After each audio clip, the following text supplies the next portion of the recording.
Hello dear students, आज हम करेंगे common mistakes in present perfect tense.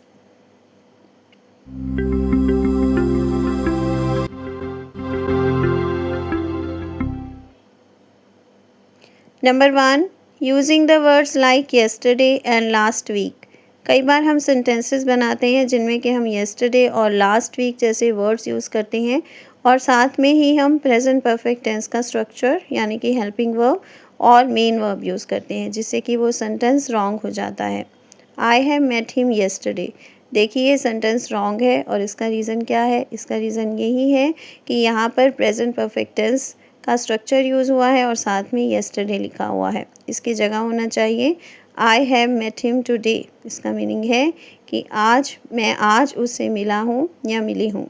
Okay, तो आपने ध्यान रखना है जब भी प्रेजेंट परफेक्ट टेंस आपने यूज़ करना है वहाँ पर आपने येस्टरडे और लास्ट वीक जैसे वर्ड्स को नहीं लिखना है। ओके, आई होप आपको ये रूल अच्छे से क्लियर हो गया है। तो अब हम बढ़ने वाले हैं सेकेंड मिस्टेक की तरफ, जो कि आपने नहीं करनी है। ध्यान रखना है, आपने इन सभी मिस्टेक्स को ध्यान से देखना है और ये मिस्टेक्स आपने नहीं करनी है। अब हम देखते हैं number 2, wrong use of for and since. कई बार हम प्रेजेंट परफेक्ट टेंस में भी फॉर और सिंस को यूज़ कर लेते हैं, तो आपको पता होना चाहिए कि फॉर आपने कहाँ यूज़ करना है और सिंस कहाँ पर यूज़ करना है। We have lived here since 2 years। देखिए यहाँ पर सिंस नहीं होना चाहिए, यहाँ पर होना चाहिए फॉर। ओके, और इसका रीज़न क्या है? इसका रीज़न ये है कि 2 years जो है वो एक टाइम ड्यूरेशन है, इसलिए आपने यहाँ पर फॉर लिखना है। अकॉर्डिंग टू रूल जब भी आप यूज़ करते हो कोई भी इस तरह का वर्ड जिससे कि आपको टाइम ड्यूरेशन पता चल रही होती है, वहाँ पर आपने फॉर लिखना होता है। अब हम देखते हैं number 3, using incorrect participle form.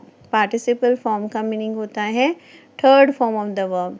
She has submit the notebook. देखिए यहाँ पर सबमिट जो है वो first form of the verb है, इसकी जगह होना चाहिए submitted. She has submitted the notebook. Okay, और आपने ध्यान रखना है जब भी आप सबमिटेड लिखोगे वहाँ पर आपने डबल टी लिखना है। ओके, तो ये रूल क्या है यहाँ पर मैं आपको फिर से बता देती हूँ। चाहे पहले वीडियो में मैंने आपको बताया था, इससे पिछले वीडियो में सबमिटेड आपने इसलिए लिखा है क्योंकि सबमिट की थर्ड फॉर्म होती है सबमिटेड। अब हम देखते हैं number 4, misuse of gone. I have gone to London. देखिए यहाँ पर गॉन नहीं लिखेंगे आप, क्योंकि इसका मीनिंग ये है कि मैं अब लंदन से वापस आ गया हूँ या आ गई हूँ। आपने यहाँ पर लिखना है I have been to London. Okay, तो इसका मीनिंग ये है आप किसी को बता रहे हो कि आप लंदन गए थे और वहाँ से आप वापस आ गए हो। ओके, जब भी आप कहीं जाते हो और वहाँ से आप वापस आ जाते हो तब आपने वहाँ पर बीन लिखना होता है। ओके, अब हम देखते हैं number 5, miss use of stative verbs. तो स्टेटिव वर्ब्स क्या होते हैं इसके ऊपर ऑलरेडी मैंने वीडियो बनाया हुआ है, जिससे आप देख सकते हैं। तो अभी मैं आपको बता रही हूँ कि आप किस तरह से स्टेटिव वर्ब्स का मिसयूज़ कर देते हैं कई बार, जिससे कि आपका सेंटेंस रॉन्ग हो जाता है। I have been knowing her for a long time. Knowing यहाँ पर नहीं आएगा, नोइंग की जगह आएगा नोन।